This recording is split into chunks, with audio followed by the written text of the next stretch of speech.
그 다음에 배설계를 보도록 할게요. 배설계.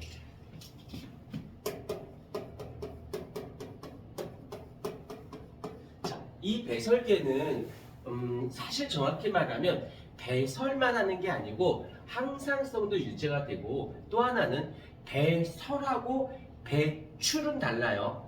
배출은 응가가 배출이고요. 오줌이 배설이에요.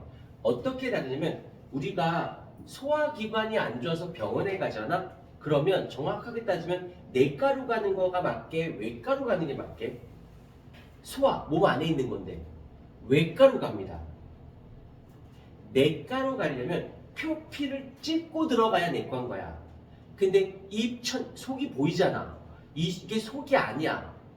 속이려면 표피를 찢어서 넣어야지만 내과인 거야. 그러니까 여기는 외과예요. 그래서 음식이 들어와서 이 식도, 위, 12지장, 소장, 맹장, 대장, 직장 나가는 이 라인은 외과 쪽입니다. 그게 잘게 흡수가 돼서 체내로 들어가면 내과인 거지. 근데 응가는 정확히 따지면 외과 바깥으로 돌아다니고 있었던 거야. 그럼 배출이 되는 거고, 그렇게 해서 영양소가 체내로 들어왔다가 모든 일을 하고 다시 오줌을 통해서 다시 바깥으로 나가. 그걸 배설이라고 얘기합니다. 조금 달라. 자, 근데 배설계를 하기 전에 먼저 영양소를 먼저 볼게요. 탄수화물이 있고요. 그 다음에 있고 지방이 있고요. 그 다음에 단백질이 있어요. 얘네들의 주성분을 먼저 봐주셔야 되는데, 얘는 탄소, 수소, 산소로 되어 있고, 단백질은 탄소, 수소, 산소, 질소로 되어 있습니다. 그런 다음에 여기 세포호흡 후에 만들어지는 생성물이 무엇이냐면, 요거를 통해서 무엇이 이산화탄소하고 물이 만들어져요. 그 다음에 요 아이들이 호흡한 후에 물이 만들어지고, 그 다음에 정확히 암모니아가 만들어집니다. 얘가. 근데 얘는 독성이에요. 암모니아는 독성이기 때문에 어디로 가냐면 간으로 갑니다. 간으로 가서 얘가 독성이 약한 무독성인 누구로 돼? 요소라고 하는 걸로 바뀌어져요. 요소로 바뀌어져. 이제 이렇게 되어지는 거고, 그러면 조금 더 요 두 아이들은 어디로?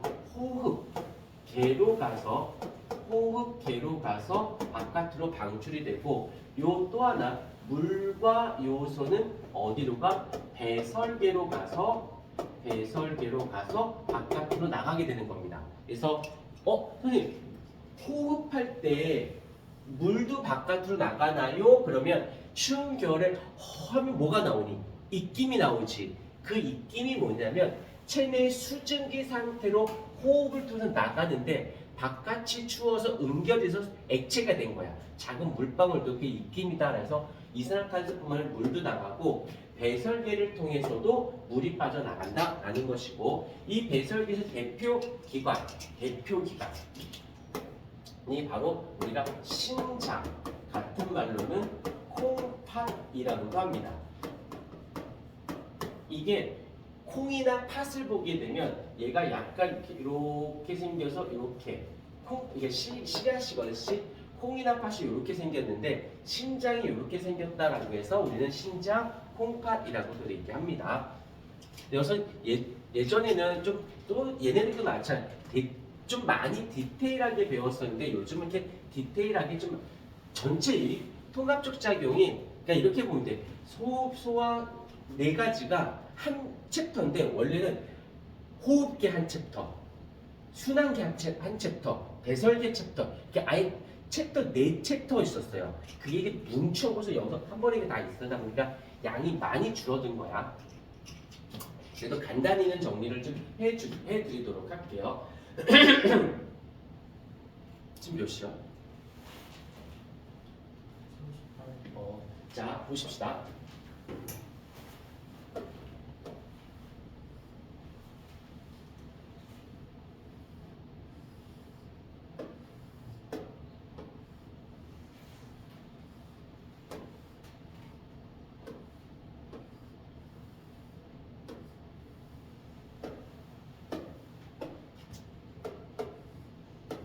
명칭을 좀 써볼게요.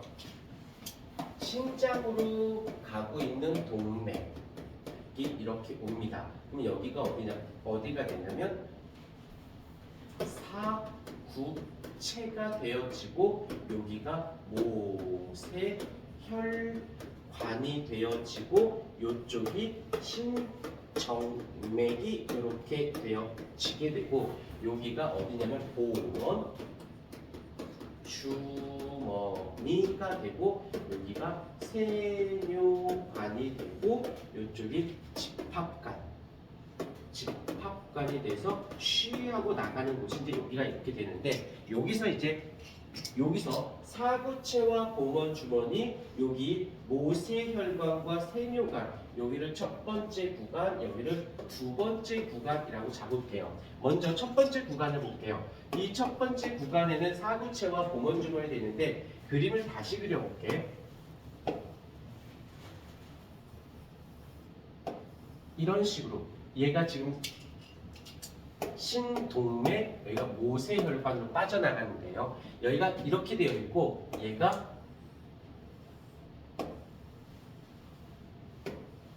이런 식으로 얘가 보원 주머니. 그 다음에 얘가 얘가 실사자의 공구자라고 사구체라고 되어져 있는데 여기서 이제 어떤 일이 발생하냐면 혈관의 단면적이 좁아져요. 좁아지기 때문에 여기가 혈압이 높아집니다. 그러면 이제 압력이 크다 보니까 어떤 일이 발생하냐면 여기서 뭐가 빠져나가. 누가 빠져나가냐면 입자 크기가 작은 아이는 빠져나갑니다. 어디로? 보원 주머니로.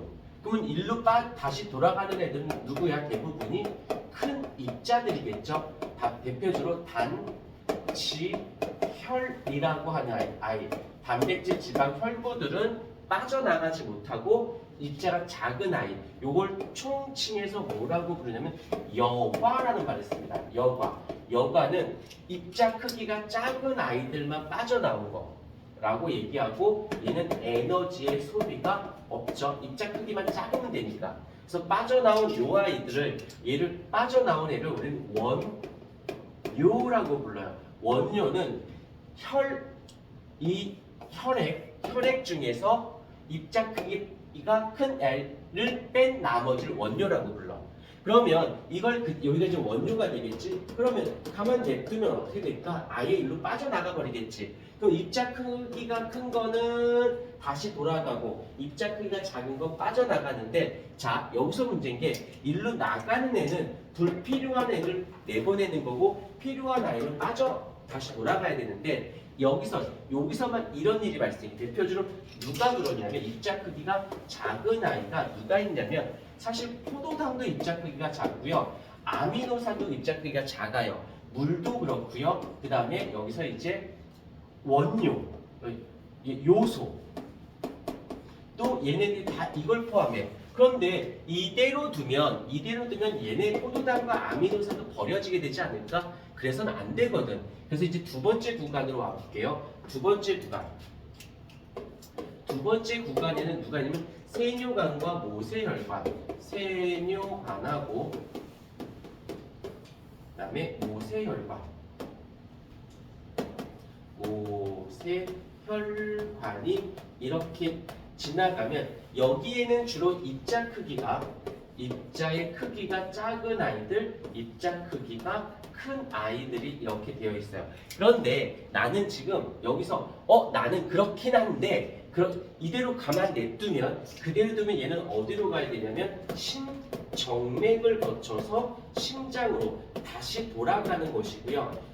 이쪽에서는 가만히 냅두면 오줌으로 빠져나가게 될 수밖에 없어. 그런데 여기서 나는 얘가 필요해. 그러면 어떻게 해줘야 돼? 가만 냅두면 오줌으로 나가잖아. 그러니까 일로 다시 돌려줘야 돼. 흡수를 시켜주셔야 돼요. 그래서 심장을 다시 쓰이게끔. 그런데 입자 크기가 커서 나는 불필요해. 버리고 싶어. 불필요해.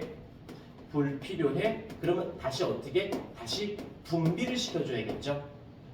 오케이. 그런데 내 건강 상태나 영양 상태에 따라서 달라지기 때문에 나는 이게 필요해? 아니 불필요해? 나는 흡수하겠어? 나는 흡수하지 않겠어? 라고 내가 능동적으로 해야 돼. 그래서 능동, 수송. 그래서 내가 이걸 선택적 투과라고도 하는데 이때는 내가 에너지 소비가 필요하겠지. 그러니까 처음부터 이걸 하는 게 아니라 처음에 1차적으로 에너지 소비도 없으니까 1차적으로 일단 큰 거 작은 거 먼저 쪼개 넣는 거야. 여가 이쪽에서. 그래 놓고는 이쪽에서는 선택적으로 필요한 걸 조절하게끔. 이런 이제 배설이 되어진 거지. 오케이. 빨리 좀 써주세요. 이제 순환계하고